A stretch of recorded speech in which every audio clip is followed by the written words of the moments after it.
빙하시대 이야기 9번째 시간입니다. 여러분, 우리 빙하시대 이야기 시리즈를 할 때 첫 시간에 제가 욥기를 언급했던 거 기억나세요?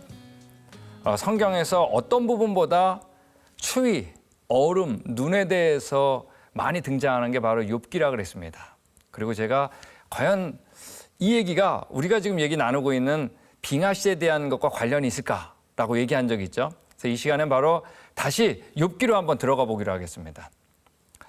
아마 이번 시리즈를 통해서 가장 많이 등장했던 화면이 이 화면일 거예요. 노아홍수 이후에 해수면의 온도가 점점 감소하는 그래프입니다. 노아가 방주에서 나왔을 때 바닷물의 온도를 우리가 30도 정도로 잡았습니다. 그런데 이때는 온도가 해수면의 온도가 너무 높기 때문에 전지구적으로 따뜻해서 아무리 화산 폭발이 터진다 그래도 눈으로 내리는 게 아니라 비로 내린다 그랬습니다. 이 시대를 바로 수변 사막이라고 우리가 불렀던 거 기억나세요? 즉 노아가 방주에서 나왔을 때는 추위와 더위가 이때부터 시작이 됐지만 지금보다는 훨씬 온화한 전지구적으로 비가 촉촉히 내렸던 훨씬 좋았던 상황이라는 얘기를 드렸습니다. 그리고 실제로 빙하시대가 도래할 수 있는 건 해수면의 온도가 평균 20도가 됐을 때라 그랬습니다. 그리고 이때 화산 폭발, 대규모적인 화산 폭발로 인해서 이 복사 에너지가 차단되고 그러면서 차가운 기온과 함께 그 수증기가 눈으로 내렸다고 얘기를 했습니다. 이때부터 빙하 시대가 시작을 한 겁니다. 이때를 노아홍수 끝나고 약 200년경으로 봤습니다. 이건 최대값을 얘기하는 거죠. 해수면의 온도가 점점 내려가면서 비는 눈으로 전환됐습니다. 그리고 최고의 절정기가 해수면의 온도가 평균 10도일 때라고 얘기를 했습니다. 이때는 홍수가 끝나고 약 500년경으로 우리가 볼 수 있다고 그랬습니다. 일단 절정기가 지나면 해수면의 온도도 떨어져서 증발도 적어지고 화산재 그리고 연무질도 사라져가지고 오늘날의 기온으로 찾았을 겁니다. 그리고 해빙이 일어나는데 아주 빠르게 일어날 수 있다고 그랬습니다. 그래서 지금의 빙하 정도만 남겨줄 정도로 우리 해빙이 일어날 때를 계산하면은 홍수가 끝난 다음에 약 700년경이라고 그랬습니다. 이 얘기는 빙하 시대는 총 길이가 약 500년 정도 됐다는 거 우리가 알 수가 있습니다. 여기서 700년도 사실은 우리가 최대치를 얘기하는 겁니다. 이때를 우리가 수변 사막이라고 그랬죠. 자, 이 수변 사막 때 무슨 일이 일어났다 그랬습니다. 빙하 시대에 일어났던 어떠한 이유, 그때 나눴던 것이 바로 여기 나와 있는 바벨탑 사건입니다. 하나님께서 땅에 충만하라 그랬는데 이들이 탑을 쌓으면서 거꾸로 얘기했습니다. 흩어지지 말자. 그래서 하나님께서 언어를 혼잡케 하고 또 해수면을 낮춰가지고 육지가 드러나게 하고 그러면서 흩어지게 용이하게 이렇게 했다고 그랬습니다. 여러분, 이 빙하 시대 시대는 그럼 요때인데 과연 이 빙하 시대 때 살았던 사람이 성경에서 누구일까? 이 얘기 이제 계속 나누는 겁니다. 자, 욥기를 보면 욥이 고난받기 전, 그러니까 욥기 1장이죠. 이때 자식이 나와 있는데 바로 아들 7과 딸 3을 두었다 그랬습니다. 근데 이 아들 7과 딸 3이 잔치를 배설했다 그랬어요. 베풀었다 그랬어요. 이 얘기는 이 자식들이 아주 베이비가 아니라는 얘기죠.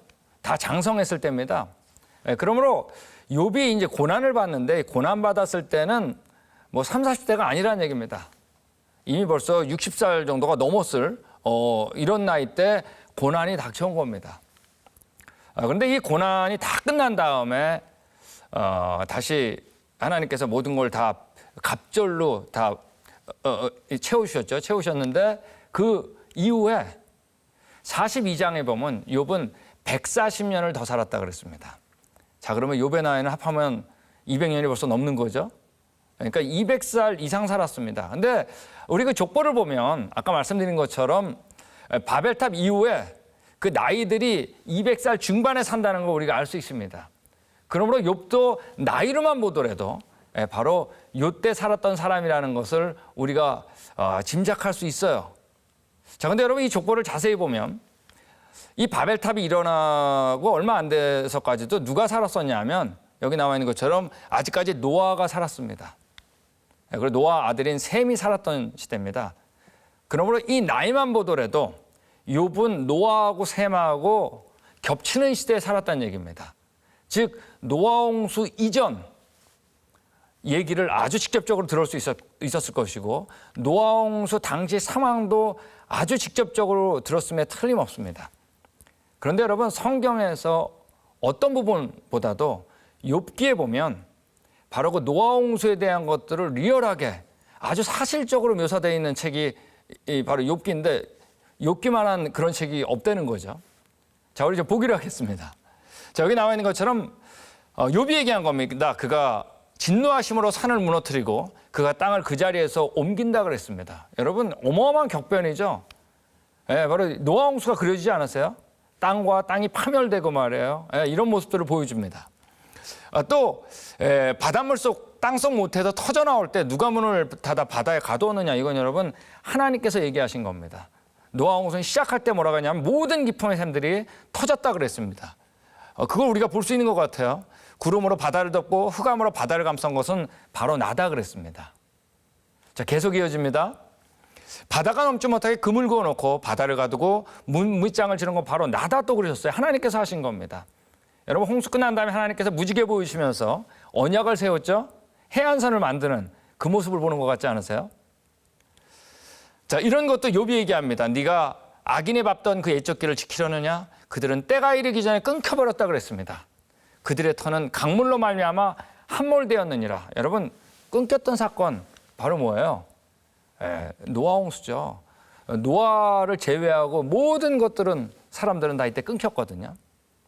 자, 우리 그 홍수 얘기 계속 나옵니다. 그가 물을 막으신즉 곧 마르고 물을 보내신즉 곧 땅을 뒤엎나니.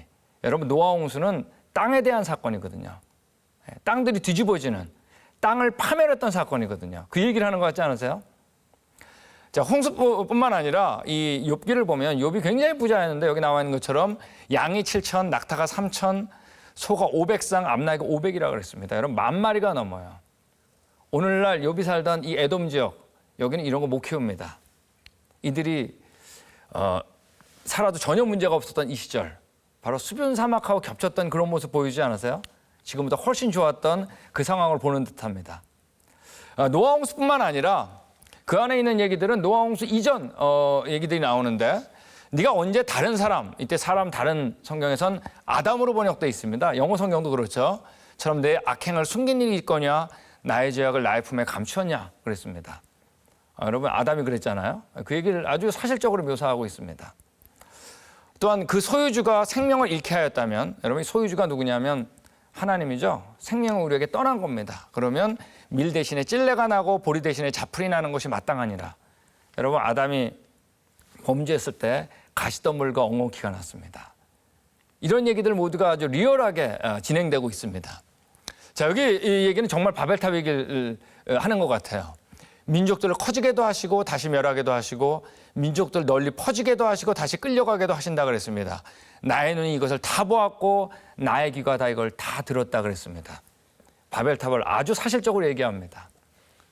여러분 욥기 우리 앞에서 다뤘던 것처럼 눈, 추위, 얼음들이 등장하는데 그 시대가 바로 노아홍수하고 그렇게 멀리 떨어지지 않았던 이 시대라는 걸 우리가 엿볼 수가 있습니다.